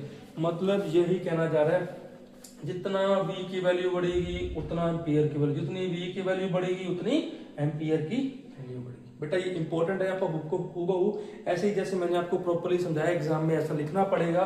जैसे पहले 1 वायर लगाई उसको ब्रेक कर दिया, फिर इस पे यहाँ पे लगाई वायर ब्रेक कर दिया, फिर यहाँ पे लगाई ब्रेक कर दी। मैंने 3 पहले 1 वोल्ट लिया, फिर 2 इकट्ठे लिए, फिर 3 इकट्ठे लिए, ठीक है ना। पहले 1 लिया, फिर 3 वोल्ट 2 इकट्ठे लिए, फिर 3 इकट्ठे लिए, फिर मैंने तीनों बार एमीटर की वैल्यू देखी, पहले 1 एम्पीयर आई, फिर 2 एम्पीयर आई, 3 एम्पीयर आई। तो इससे बेटा ये एक्सप्लेन हो गया, ये एम्पीयर लॉ की वैल्यू जैसे जैसे V की वैल्यू बढ़ेगी वैसे वैसे I की वैल्यू भी बढ़ती जाएगी। ठीक है बेटा। नेक्स्ट बेटा very important combination of resistor, जिसके बेस से बेटा मल्टीपल ऑफ न्यूमेरिकल्स आते हैं और वेरी इंपॉर्टेंट है न्यूमेरिकल्स। ये बेसिक है सीरीज और पैरेलल रेजिस्टेंस। रेजिस्टेंस पता ही है, what is meaning of resistance, जो हम पहले पढ़ चुके हैं, जो करंट को अपोज करते हैं वो क्या होते हैं रेजिस्टर्स। ठीक है, दो तरह की बेटा कॉम्बिनेशन होता है, एक सीरीज एक होता है पैरेलल। सबसे पहले हम सीरीज पढ़ेंगे। सीरीज में क्या होता है जो रेजिस्टेंस है बिल्कुल सीरीज पे लगे होते हैं, क्या लगे होते हैं सीरीज पे लगे होते हैं, जैसे R1 R2 R3। अब देखो सबसे पहले क्या हुआ बेटा करंट पास होना स्टार्ट हो गया। क्या हो गया, करंट पास होना स्टार्ट कर दिया। अगर बेटा I फॉर एग्जांपल यहाँ पे 2 एम्पीयर जा रहा है तो आगे भी 2 एम्पीयर जाएगा, मतलब सीरीज में करंट की वैल्यू हमेशा क्या होती है सेम, करंट में वैल्यू हमेशा क्या होती है सेम। बट अब देखो पोटेंशियल डिफरेंस डिफरेंट होता है सीरीज कॉम्बिनेशन में। जब मैं किसी भी रेजिस्टेंस को सीरीज में कंबाइन करता हूं तो पोटेंशियल डिफरेंस हर रेजिस्टेंस पे क्या होता है डिफरेंट। फॉर एग्जांपल यहाँ पे 2 एम्पीयर है, R1 डिफरेंट होगी, R1 डिफरेंट होगी, R3 भी डिफरेंट होगी। अगर मैं इसका ओम्स लगाऊं V is equal to IR1 तो ये डिफरेंट आएगा। अगर मैं लगाऊंगा यहाँ पे V is equal to I into R2, I की वैल्यू सेम है बट R1 R2 और R3 की वैल्यू डिफरेंट होती जाएगी। इसकी वजह से बेटा यहाँ पे पोटेंशियल डिफरेंस लग, यहाँ पे लग। इसलिए बेटा जब सीरीज कॉम्बिनेशन होता है करंट की वैल्यू सेम होती है। बेटा ये याद रखना, जब सीरीज होता है I की वैल्यू सेम और V की वैल्यू डिफरेंट होती है, क्योंकि हर रेजिस्टेंस की वैल्यू डिफरेंट होती है बेटा। अगर बेटा R equivalent means total resistance, मतलब उस सर्किट में टोटल रेजिस्टेंस कितना है। अगर बेटा रेजिस्टेंस सीरीज में लगे होंगे तो उसका R equal means total resistance क्या करेंगे, तीनों को प्लस कर देंगे, R1 plus R2 plus R3। ठीक है बेटा, लगी समझ, इंपॉर्टेंट है। Next one is parallel combination of resistance. अब इसमें होता क्या है, इसमें आई की वैल्यू डिफरेंट होती है। फॉर एग्जांपल बेटा यहाँ पे 10 एम्पीयर करंट जा रहा है, यहाँ पे जा रहा है 10 एम्पीयर करंट जा रहा है। अब जरूर बेटा, अब ये करंट यहाँ पे भी जाएगा, यहाँ पे भी जाएगा, यहाँ पे भी जाएगा। और देखो बेटा जरूरी थोड़ा यहाँ पे करंट कितना जा रहा है। फॉर एग्जांपल यहाँ पे 2 एम्पीयर जा रहा है, यहाँ पे 3 एम्पीयर जा रहा है, यहाँ पे 5 जा रहा है। जब तीनों करंट यहाँ पे पास जाएंगे तो यहाँ पे कितना करंट हो जाएगा, 10। यहाँ पे भी 10 जाएगा, यहाँ पे भी 10 जाएगा। बीच में बेटा क्या हो जाएगा, तीनों में क्या होगा, तीनों में डिवाइड हो जाएगा। मतलब इस पे रेजिस्टेंस 2 एम्पीयर मिल रहा है, इसमें 3 मिल रहा है, इसमें 5 मिल रहा है। मतलब आई के वैल्यू पैरेलल कॉम्बिनेशन में क्या होती है, different. But very very important, potential difference है। पोटेंशियल डिफरेंस की हमने डेफिनेशन पढ़ी थी ना बेटा, किसी दो पॉइंट में अगर चार्ज का मूव होना, मतलब करंट का मूव होना, एक पॉइंट से 2 पॉइंट जितना वर्क हो, उसको क्या बोलते हैं, पोटेंशियल डिफरेंस। अब देखो ये ए पॉइंट है, ये बी पॉइंट है, करंट तो बेटा इस पॉइंट और 2 पॉइंट के बीच में जा रहा ना, तो इन दोनों पॉइंट में चाहे हजारों रेजिस्टेंस पैरेलल में लगे हो, इन दोनों पॉइंट के बीच चाहे हजारों रेजिस्टेंस पैरेलल में लगे हो, इन दोनों पॉइंट में जो V की वैल्यू सेम रहेगी, इसमें भी सेम रहेगी, इसमें भी सेम रहेगी और इसमें भी सेम रहेगी। मतलब V की वैल्यू 2 पॉइंट में अगर पैरेलल कॉम्बिनेशन है, V की वैल्यू सेम रहेगी। मतलब R1 का V भी सेम आएगा, R2 के लिए भी V सेम आएगा, R3 के लिए भी V सेम आएगा। बट इसमें एक डिफरेंट चीज है, इसका 1/R इक्वल कितना होता है, 1/R1 plus 1/R2 plus 1/R3। बेटा ये चीज आपको लर्न ही करनी पड़ेगी। 1/R equal is equal 1/R1 plus 1/R2 plus 1/R3। ये दोनों चीज बेटा बेसिक है और इंपॉर्टेंट भी है, आपको आनी ही चाहिए। बेटा ये क्वेश्चन है, ये आया हुआ सीबीएसई एग्जाम में। फॉर एग्जाम्पल बेटा ये सर्किट है, R1 5 रेजिस्टेंस है, ये 10 ओम है, सॉरी 5 ओम है, 10 ओम 5 ओम। अब देखो बेटा यहां से करंट आया, फॉर एग्जांपल 10 एम्पीयर चला गया। अब देख बेटा कुछ करंट यहां जाएगा, कुछ करंट आ जाएगा, मतलब ये कौन सा कॉम्बिनेशन हो गया, सीरीज। यहां फॉर एग्जांपल 5 चला गया, यहां 5 चला गया, तो यहां पे फिर 10 आगे चला गया। मतलब ये दोनों कौन सी सीरीज है, पैरेलल सीरीज। कौन सी है, R2 और R3 क्या है, पैरेलल रेजिस्टेंस है। तो उसका फॉर्मूला क्या, 1/R equal is equal to 1/R1 plus 1/R2। R1 कितना है 10, R2 कितना 10। इसका एलसीएम लिख लूंगा 1/5। तो 1/R इक्वल कितना है, 1/5। अगर इसको मैं उल्टा कर दूं, इसको भी उल्टा कर दूं, R इक्वल कितना आ गया, 5 ओम। मतलब इन दोनों का टोटल रेजिस्टेंस कितना आया, 5।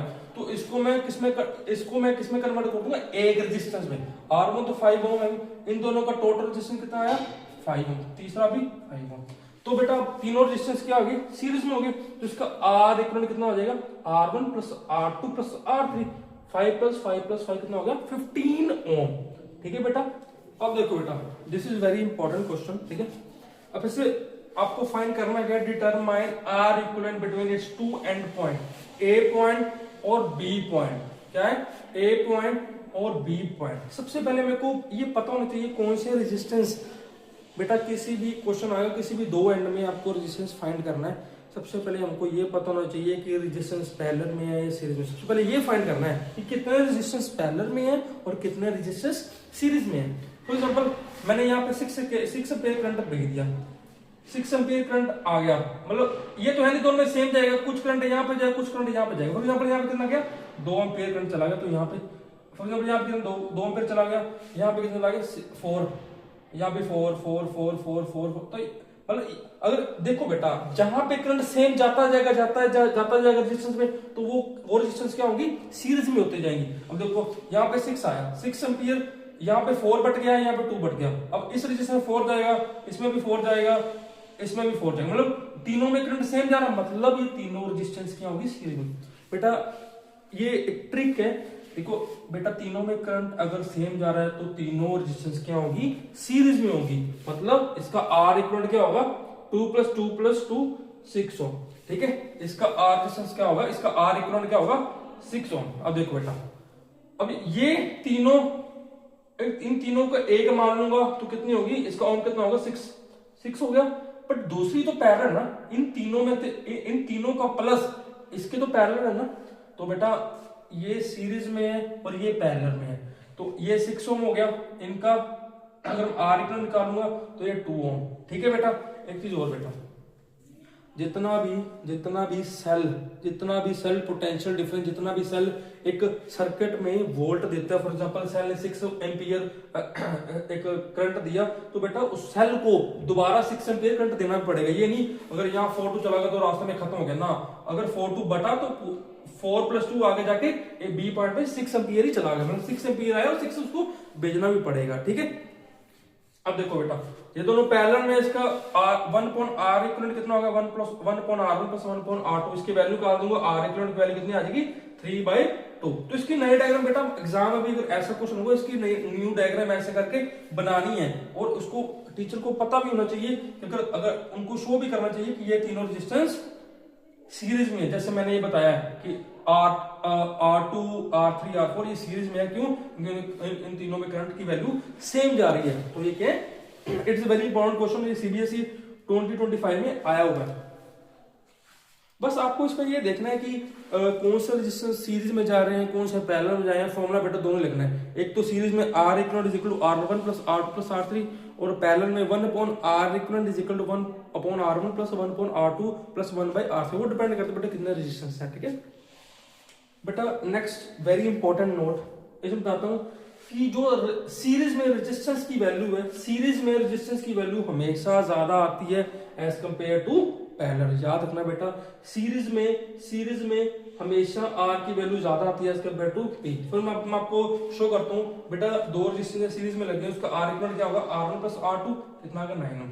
वही सेम रेजिस्टेंस अगर मैं इसको पैरेलल में लगा दूं, इसका आर इक्वल कितना आ गया 2 ओम। इससे बेटा शो हो गया जो मैक्सिमम रेजिस्टेंस किसमें मिलता है, सीरीज में, और मिनिमम रेजिस्टेंस किसमें मिलता है, पैरेलल में। याद रखना, मैक्सिमम रेजिस्टेंस किसमें मिलता है, सीरीज में, मिनिमम रेजिस्टेंस किसमें मिलता है, पैरेलल में। तभी बेटा जितने भी इलेक्ट्रिकल अप्लायंसेस हैं उसमें जो रेजिस्टेंस होता है वो किसमें होता है, पैरेलल में। क्यों, क्योंकि पैरेलल में क्यों होता है, क्योंकि उनमें से रेजिस्टेंस की वैल्यू कम, अगर रेजिस्टेंस की वैल्यू कम, उसकी करंट की मिलने की एफिशिएंसी, एनर्जी की मिलने की एफिशिएंसी ज्यादा। हम तो वही चाहते हैं ना, हमें ज्यादा से ज्यादा एनर्जी मिले, ज्यादा से ज्यादा एफिशिएंसी मिले, और हमारा इलेक्ट्रिकल अप्लायंस अच्छा काम करे। ये तो है नहीं, अगर हम इलेक्ट्रिकल अप्लायंसेस में जो रेजिस्टेंस की वैल्यू सीरीज में होगा तो रेजिस्टेंस बहुत ज्यादा होगा, आर की वैल्यू, तो करंट कम होगा, तो हमें उतनी एफिशिएंसी करंट एनर्जी की नहीं मिल पाएगी। तभी कहते हैं जितने भी इलेक्ट्रिकल अप्लायंस है, मतलब मोस्टली इलेक्ट्रिकल अप्लायंस, उसमें जो आर कैसे कंबाइंड होता है, पैरेलल में, क्योंकि आर की वैल्यू कम होती है, सीरीज में आर की वैल्यू बहुत ज्यादा होती है। अब देखो बेटा, what is the advantage of parallel और सीरीज कॉम्बिनेशन। बेटा वो कहते हैं किसी भी रेजिस्टेंस को पैरेलल लगाने में ज्यादा एडवांटेज है एज कंपेयर टू सीरीज लगाने में। सबसे पहले मैंने कहा independence of application, very important बेटा। अब देखो बेटा, यहाँ पे बेटा टीवी का रेजिस्टेंस है, ये कूलर का या फैन का, ठीक है। अब देखो बाई चांस टीवी को 10 एम्पीयर करंट जाना, मैंने क्या कितना भेज दिया सेल ने 50 एम्पीयर, तो ये बेटा टीवी क्या आएगा, फूक जाएगा, शॉर्ट सर्किट हो जाएगा। अगर शॉर्ट सर्किट होगा तो आगे करंट जाएगा, नहीं जाएगा, ना कूलर चल पाएगा ना फैन चल पाएगा, ठीक है, नहीं चलेगा ना। तो वैसी सेम चीज है, अगर इसको मैं पैरेलल में लगा दूं, फॉर एग्जांपल यहाँ पे 20 एम्पीयर या फिर 50 एम्पीयर करंट चला गया, अब टीवी को अलग करंट चाहिए, कूलर को अलग करंट चाहिए, फैन को अलग करंट चाहिए। फॉर एग्जांपल यहाँ पे टीवी पे ज्यादा चल गया, अगर ये सर्किट खराब हो गया, टीवी शॉर्ट सर्किट कर गया, तो बाकी तो चलेंगे ना, बाकी तो चलेंगे, उनको भी करंट मिल रहा है, उसको भी करंट मिल रहा है। तो यही होता है पैरेलल में, इसलिए फायदे हैं क्योंकि सारे अप्लायंसेस इंडिपेंडेंट वर्क कर पाते हैं। अगर इन तीनों में से कोई भी शॉर्ट सर्किट करे या इनमें से कोई भी फूक जाए मींस फट जाए ज्यादा करंट आने से, ठीक है बेटा, लगी समझ। इसमें बेटा करंट भी होता है, फॉर एग्जांपल अगर मैंने यहाँ पे 50 एम्पीयर करंट भेज दिया और इसको ये भी करता है कि इसको 15 चाहिए, इसको 10 चाहिए या पर्टिकुलर करंट चाहिए, उसमें भी ये स्प्लिट कर देता है करंट को, ठीक है बेटा। अब देखो devices of different type need different current, हम बताया ना, फैन, कूलर और डिफरेंट, जो मैंने 3 अभी डायग्राम आई थी, तीनों को बेटा करंट की वैल्यू डिफरेंट चाहिए, तो इंडिपेंडेंटली ही वर्क करते हैं पैरेलल कॉम्बिनेशन में, और उनको इंडिपेंडेंटली जो इसको पर्टिकुलर करंट चाहिए उतनी ही वैल्यू मिल पाती है। तो ये तीनों अलग अलग अप्लायंसेस अगर पैरेलल कॉम्बिनेशन में ज्वाइंट हो उनके रेजिस्टेंस तो वो इंडिपेंडेंटली ही काम कर पाते हैं और उनको अलग अलग करंट जितना वो रिक्वायरमेंट है उतना ही मिल पाता है।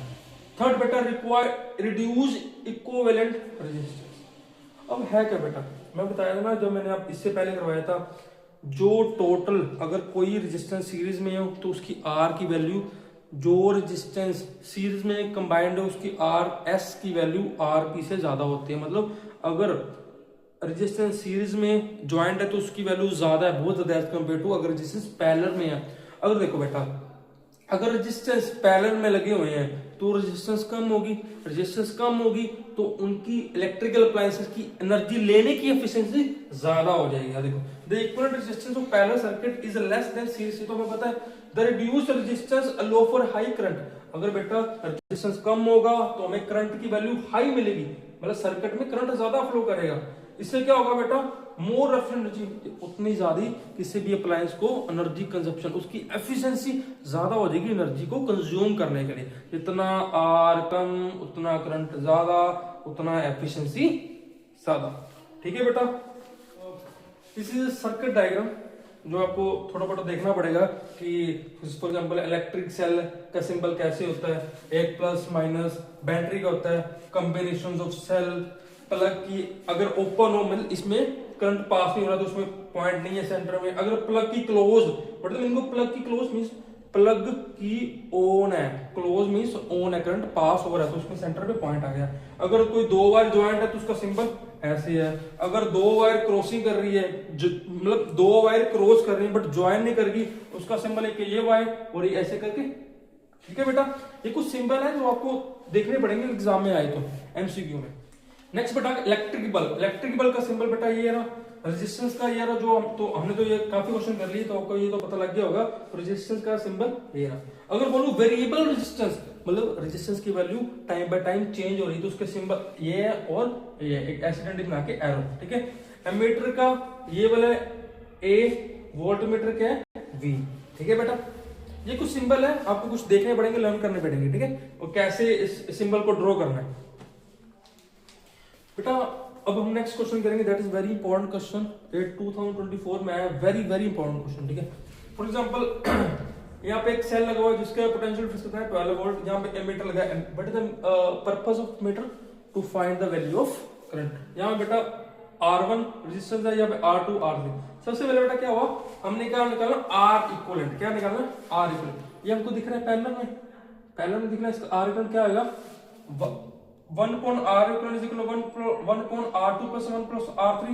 इसका R equivalent तो आपको फॉर्मूला पता लग गया, 1.6 plus 1.3, इसकी वैल्यू कितनी आ जाएगी R equivalent is equal to 2 ohm। मतलब इसकी कितनी आ गई R equivalent 2 ohm। हमें पूरा रेजिस्टेंस निकालना है, मतलब पूरा टोटल रेजिस्टेंस इस सर्किट में कितना, हमें सिर्फ ना पैरेलल में निकालना है। पैरेलल में आपको फॉर्मूला पता है, उसका R equivalent कितना आ गया 2 ohm।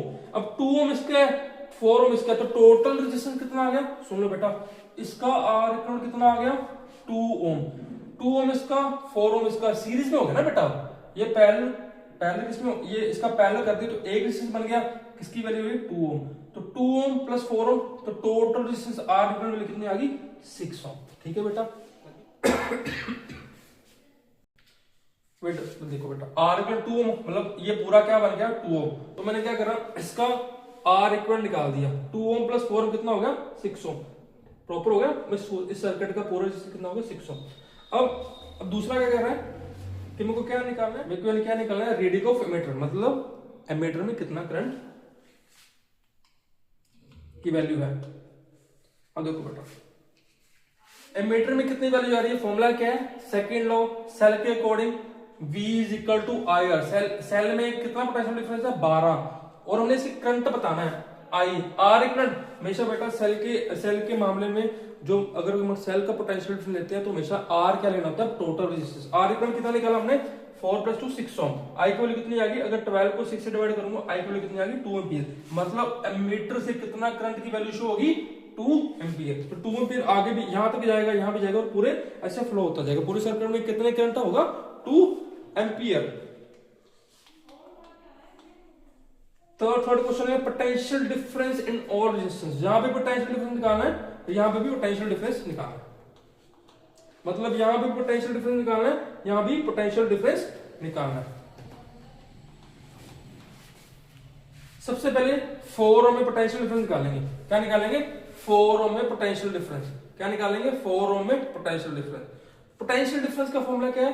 V is to I into R. अब देखो बेटा, यहाँ पे I कितना है, मैंने सिर्फ इस पॉइंट, इस रेजिस्टेंस में निकालना है। V इज टू आई यार, ओम्स लॉ। V हमने इस पॉइंट में निकालना है।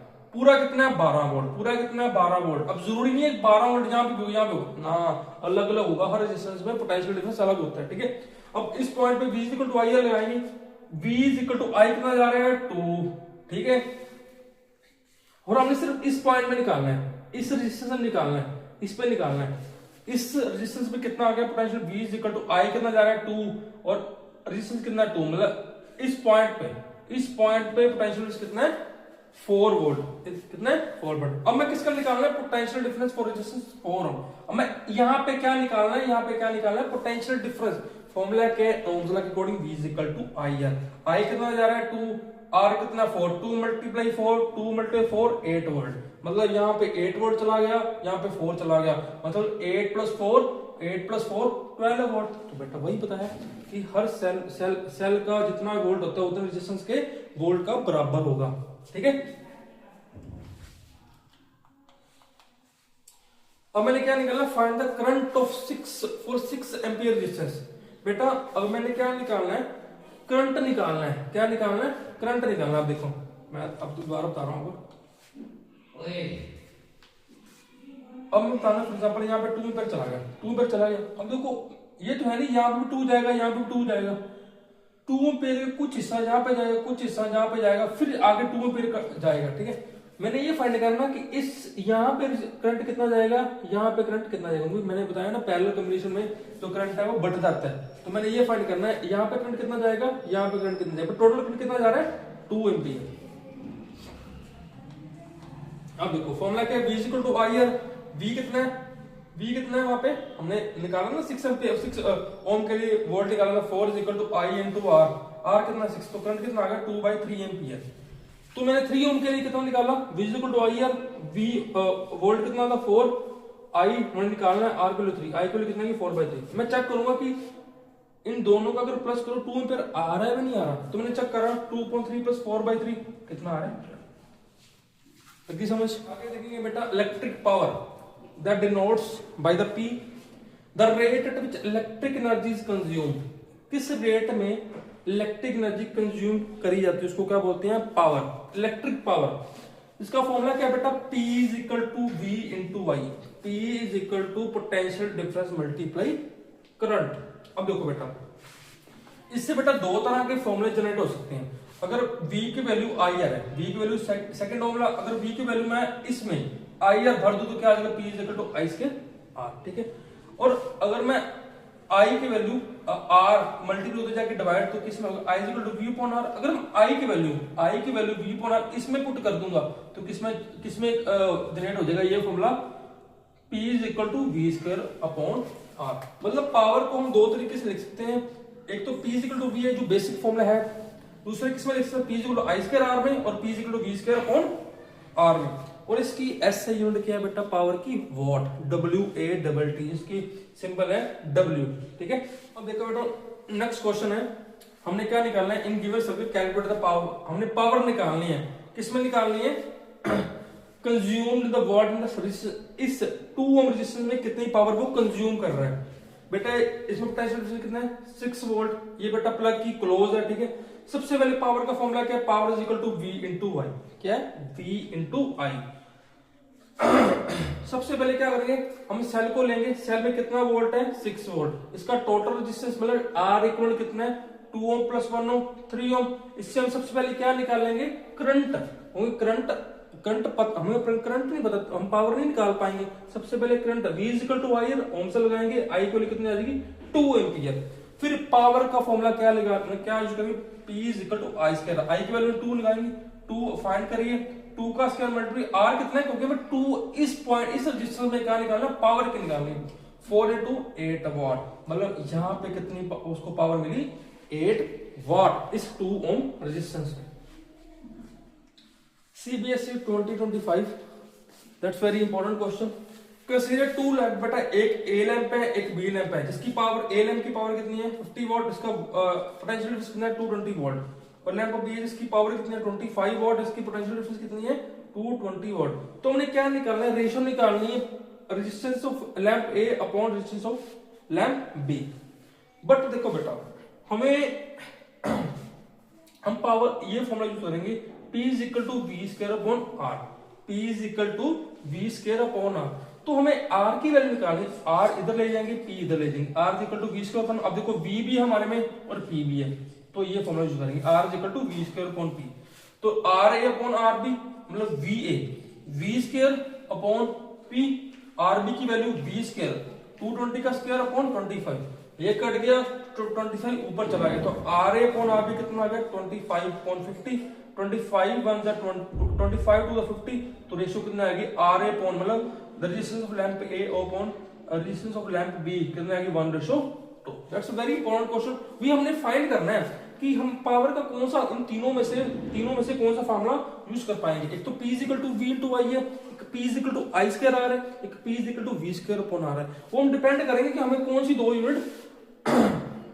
कौन सी दो जो यूनिट्स हमें गिवन दे रखी है। इसमें मैं करंट का कोई रोल नहीं था, तो इसलिए मैंने ये वाला फॉर्मूला लगा दिया V स्क्वायर अपॉन R। अगर करंट की वैल्यू होती तो P is equal to I square R लगाता, ठीक है। नेक्स्ट है बेटा electrical energy. What is the electrical energy? इसका फॉर्मूला है E is equal to P into T। मतलब एनर्जी कहां पे पड़ी है सारी, पोर्ट में। एनर्जी कहां पड़ी है सारी, पोर्ट में। E is equal to P multiply T। Energy की जो ऐसे यूनिट होती है उसको बोलते हैं किलोवाट पर आवर। पावर हमेशा किस पावर की क्या यूनिट होती है, kilowatt. T means R, T means R। But इसकी जो एनर्जी आपको पता ही है, कोई भी एनर्जी उसकी ऐसे यूनिट क्या होती है हमेशा, जॉउल। क्या होती है, जॉउल। फॉर एग्जांपल मैं कोई आंसर निकालू एनर्जी का, तो मैंने कोई एनर्जी निकाली, उसका आंसर आया for example 10 kilowatt per hour. तो मेरे को अगर उसकी ऐसे यूनिट निकालनी तो मैं 10 किलोवाट आर की जगह क्या कर दूंगा 10 मल्टीप्लाई 3.6 इंटू 10⁻⁶, तो वो आंसर किस में आ जाएगा, जॉउल। मतलब ये आपको याद होना चाहिए 1 kilowatt hour is equal to 3.6 into 10⁻⁶ unit. Energy means पोर्ट। एनर्जी कहां पड़ी है, पोर्ट। E is equal to P multiply T, ठीक है। Electrical energy E is equal to पोर्ट P मल्टीप्लाई T। एनर्जी की यूनिट हमेशा क्या होती है, kilowatt hour. But 1 kilowatt hour के बराबर क्या होता है 3.6 इंटू 10⁻⁶। बट इसकी ऐसी यूनिट क्या होती है इलेक्ट्रिकल एनर्जी की, जॉउल। जो इसकी ऐसी यूनिट है, बट इसकी बेसिक यूनिट क्या होती है, किलोवाट पर आवर। कई बार क्या होता है, एक घर का बिल आना होता है, ठीक है। तो एक बार क्या हुआ, मेरे फ्रेंड की बात है, जब उसने कहानी बताई थी, जब बहुत छोटा था, तो उसने मेरे को बात बताई थी कि अगर जब एक मंथ खत्म होता था, उसके पापा उसको बोलते थे कि जा बेटा मीटर देख के आ, उसमें यूनिट देख के आ। तो जब वो जाता था तो वो अपने पापा से पूछता था कि पापा 300 यूनिट है, नीचे किलोवाट आवर लिखा होता है। हम देखते हैं ना कि घर का बिजली का बिल आता है तो हम मीटर देखते हैं, ब्लिंक करता है red, 1 kilometre our, 2 kilometre our, जो ब्लिंक करता है रेड। तो ब्लिंक किस करता है, वो बताता है कि 1 यूनिट फूक गई, 2 यूनिट फूक गई, 3 kilometre our, 4 kilowatt hour per hour, 5 kilowatt hour. तो वो यूनिट्स होती हैं। तो एक यूनिट किसके बराबर होती है, 1 किलोवाट आवर। एक यूनिट किसके इक्वल होती है, किलोवाट आवर। मतलब वहां लिखा था ना बॉक्स में 300, नीचे लिखा होता है साइड पे किलोवाट पर आवर। तो किलोवाट आवर मतलब 300 यूनिट हमने एनर्जी कंज्यूम करी है। तो वही चीज होती है बेटा, जो हमारे घरों में इलेक्ट्रिक एनर्जी होती है, जो एक यूनिट होती है एनर्जी की, जो हमारे बिल आता है यूनिट्स के हिसाब से, तो एक यूनिट किसके इक्वल होती है, किलोवाट पर आवर। तो हम बिल कैसे निकालते हैं, फॉर एग्जांपल इसी मंथ हमारे घर का बिल आया, यूनिट्स हमने कंज्यूम करी है 555 किलोवाट आवर। तो फॉर एग्जांपल हमारे पंजाब में 8 पर यूनिट प्राइस चल रहे हैं, तो मैं क्या करूंगा 550 यूनिट्स को 8 पर यूनिट से, मतलब 8 रुपीज से मल्टीप्लाई कर दूंगा, तो मेरे को क्या निकल जाएगा, मेरे महीने का इलेक्ट्रिसिटी का बिल पता लग जाएगा मेरे को, ठीक है बेटा। हमेशा याद रखना एक यूनिट किसके बराबर होती है, 1 किलोवाट आवर, किलोवाट आवर। अगर मैं बिल निकालूंगा, अगर मैं इलेक्ट्रिसिटी का बिल अपने घर पे खुद फाइंड करना चाहता हूं तो क्या करूंगा, मैं किसी अपने बोर्ड पे, इलेक्ट्रिसिटी बोर्ड पे मैं अपने यूनिट्स देखूंगा और उस यूनिट का, फॉर एग्जांपल हर स्टेट में यूनिट्स का प्राइस डिफरेंट होता है। फॉर एग्जांपल पंजाब में है तो मैं उस नंबर ऑफ यूनिट्स को उस पर यूनिट प्राइस में मल्टीप्लाई कर दूंगा तो मेरे को क्या मिल जाएगा, बिल मिल जाएगा। ठीक है, इलेक्ट्रिसिटी बिल मिल जाएगा। तो बेटा नेक्स्ट टॉपिक है heating effect of electric current. बेटा सिंपल बात है, जिस कंडक्टर में इलेक्ट्रॉन्स फ्लो होंगे तो इलेक्ट्रिक करंट पास होगा, इलेक्ट्रिक करंट पास होगा तो हीटिंग इफेक्ट प्रोड्यूस होगा ही होगा। किसी भी कंडक्टर में, फॉर एग्जांपल आपने कभी देखा है, आपने अपने फोन चार्ज कर रहे हो अपना, तो आप फोन चार्ज, आपका फोन 100% हो गया, तो आपने जब चार्जर को हाथ लगाया तो चार्जर क्या होगा, गर्म होगा, क्या होगा, चार्जर हीटिंग इफेक्ट शो करेगा। ये चीज बेटा हमेशा होती है किसी भी कंडक्टर में, चाहे कोई भी कंडक्टर हो, अगर करंट फ्लो होगा तो हीटिंग इफेक्ट जनरेट होगा ही होगा। When electric current pass through a conductor, जब भी किसी कंडक्टर में इलेक्ट्रिक करंट पास होगा तो क्या होगा, the conductor become hot after some time, तो कंडक्टर क्या हो जाएगा, गर्म हो जाएगा। और क्यों, क्योंकि वो क्या करेगा, हीट को प्रोड्यूस करता रहता है। इसी चीज को क्या बोलते हैं, heating effect of electric current, क्योंकि इलेक्ट्रिक करंट क्या देता है, हीट प्रोड्यूस करता है, हॉटनेस प्रोवाइड करता है किसी कंडक्टर को। ठीक है, अब वो हमने ये फाइंड करना है कि किसी भी कंडक्टर में हीट प्रोड्यूस होती क्यों है, ये बेटा आपको पता होना चाहिए। अब मैंने आपको बता तो दिया कि किसी भी कंडक्टर में अगर करंट फ्लो हो रहा है तो हीट प्रोड्यूस होगी। हीट प्रोड्यूस करवाता कौन है, कौन रिस्पॉन्सिबल है किसी भी कंडक्टर में करंट फ्लो होने से हीट का प्रोड्यूस होना, उसका रीजन क्या है, कौन करवाता है हीट का प्रोड्यूस, वो है रेजिस्टर। क्यों, क्योंकि रेजिस्टेंस क्या करता है, करंट को अपोज करता है, जब अपोज करता है तो इससे क्या होती है, हीट प्रोड्यूस होती है, इसलिए हमें कंडक्टर बाहर से क्या लगता है। तो अभी बेटा जो हीट, फॉर एग्जांपल बताता हूं बेटा, हीट किस पे डिपेंड करता है, आई पे। हीट किस पे डिपेंड करता है, आई पे। अगर करंट ज्यादा होगा, करंट ज्यादा होने से क्या होगा बेटा, रेजिस्टर क्या होगा, उसको ज्यादा अपोज कर पाएगा, तो उसकी हीट इफेक्ट ज्यादा होगी। Heat is directly proportional to R, अगर रेजिस्टेंस ज्यादा बढ़ेगा तो हीट ज्यादा प्रोड्यूस होगी, और इसके टाइम पे डिपेंड करता है। तो तभी इसका हीट का, अगर हम किसी भी कंडक्टर में हीट की वैल्यू फाइंड करना चाहें तो उसका इसका फॉर्मूला क्या होता है, I square R into T. ठीक है बेटा, H is equal to I square R into T. तो बेटा हम नेक्स्ट देखेंगे इसकी प्रैक्टिकल एप्लीकेशन क्या है हीटिंग इफेक्ट की। फॉर एग्जांपल बेटा आयरन है, इलेक्ट्रिक ओवन है, इलेक्ट्रिक केटल है, हीटर है। बेटा आयरन देखो बेटा, जो घर पे मम्मी प्रेस करती है कपड़ों की, तो होता है क्या बेटा, करंट से क्या करता है, ये हीटिंग इफेक्ट करता है। वो उसी हीट को हम कपड़ों को प्रेस कर पाते हैं, मतलब उसी हीट को हम यूटिलाइज कर पाते हैं। इलेक्ट्रिक ओवन क्या होता है बेटा, इलेक्ट्रिसिटी यूज करके हीटिंग इफेक्ट देता है, जिससे हम चाह से ओवन पिज्जा नहीं खाते, पिज्जा खाते घर पे, तो बेटा ये हेल्प करता है। इलेक्ट्रिक केटल है, हीटर क्या होता है, जब सर्दियों में हम घर पे पापा हीटर लेके आते हैं तो हम हीट यूज करते हैं, वो क्या आता है, इलेक्ट्रिक करंट से हीट प्रोड्यूस करता है, और वही हीट को हम यूटिलाइज करते हैं सर्दियों में। तो बेटा ये डिपेंड करता है कि उस वहां पे अगर हम पूछे कि उसमें मटेरियल कौन कौन से यूज होते हैं, हमेशा उसमें अलॉयज होते हैं। क्यों, क्योंकि अलॉयज की resistivity as compare to metal बहुत ही ज्यादा होती है। अगर रेजिस्टिविटी ज्यादा, आर की वैल्यू ज्यादा, करंट को रोक देना तो हीट ज्यादा प्रोड्यूस करना जो यूटिलाइज कर पाए, और इनका मेल्टिंग पॉइंट इतना ज्यादा होता है कि कभी सड़ते ही नहीं है ज्यादा हीट प्रोड्यूस करने के लिए। ठीक है, तो मेन रीजन क्या है अलॉय यूज करने का एज कम्पेयर टू मेटल, क्योंकि इसका मेल्टिंग पॉइंट बहुत ही ज्यादा होता है। अब बल्ब में बेटा, बल्ब को जलाने के लिए जो हमने कभी देखा ना, कभी अब ध्यान से देखना, बल्ब में सेंटर से एक वायर होती है, तो वो क्या होता है, टंक्शन। तो हम टंक्शन क्यों यूज करते हैं, क्योंकि क्या होता है बेटा, जब हम बटन को ऑन करते हैं उस टंक्शन में करंट पास होता है, करंट पास होने से जो रेजिस्टेंस है वो उस करंट को अपोज करते हैं तो हीट प्रोड्यूस होती है। तो क्या होता है, टंक्शन जब हीट होने लग जाता है, बहुत ज्यादा हीट होता है, जब वो प्रॉपर हीट हो जाता है टंक्शन, तो वो क्या प्रोड्यूस करता है, क्या एमिट करता है, लाइट एमिट करता है। मतलब एक फिलामेंट हीट होने से ही वो लाइट एमिट करेगा, ऐसी लाइट कभी भी एमिट नहीं करेगा। ठीक है, और एक चीज और, टंक्शन ही क्यों यूज करते हैं इन बल्ब से, क्योंकि जो टंक्शन का मेल्टिंग पॉइंट है as compare to other metals बहुत ही ज्यादा है, इसलिए वो कभी भी बल्ब कभी भी जो टंक्शन है वो कभी ब्रेक नहीं होता, उनका सर्किट कभी भी टंक्शन मेल्ट नहीं होता, तो इसलिए उसका मेल्टिंग पॉइंट ज्यादा होने की प्रॉपर्टी की वजह से हम टंक्शन बल्ब में यूज करते हैं। ठीक है बेटा, तो बेटा आज का टॉपिक यहाँ तक खत्म, फिनिश्ड है बेटा, ये टॉपिक मैंने कंप्लीट करवा दी है। और इसके जो न्यूमेरिकल्स है वो भी मैंने बीच में से कराए हैं, बट ज्यादा न्यूमेरिकल बेटा एक्चुअली मैं इसलिए नहीं करवा रहा क्योंकि मैं चाहता हूँ कि एक बार मैं आपका सिलेबस कंप्लीट करवा दूं सारा 10th का साइंस का एग्जाम से पहले, उसके बाद मैं लास्ट में बेटा जब सिलेबस कंप्लीट हो जाएगा मैं आपको एक वीडियो लेके आऊंगा 2-3 घंटे की, जिसमें मैंने पूरे साइंस के सारे अच्छे क्वेश्चन वो मैंने सेटअप कर रखे हैं, मतलब वेरी वेरी इंपॉर्टेंट, उसमें PYQ भी हैं और जिनके एग्जाम की आने की संभावना बहुत ही ज्यादा है, 101% है उसमें पक्का। अगर आप वो वीडियो देखोगे इस बात की फुल गारंटी है, उसमें पक्का ही छपेंगे, पक्का गारंटी है। तो मेरा पहले फोकस है कि सिलेबस को कंप्लीट करवा दूं, उसके बाद मैं वीडियो लेके आऊंगा, वो 3 या 4 घंटे की होगी, चाहे 5 घंटे की हो सकती है, उसमें वेरी वेरी पूरे चैप्टर के क्वेश्चंस लेके आऊंगा विद न्यूमेरिकल्स, वो आप जरूर देखना। सो आज के लिए थैंक यू बेटा, थैंक यू स्टूडेंट्स।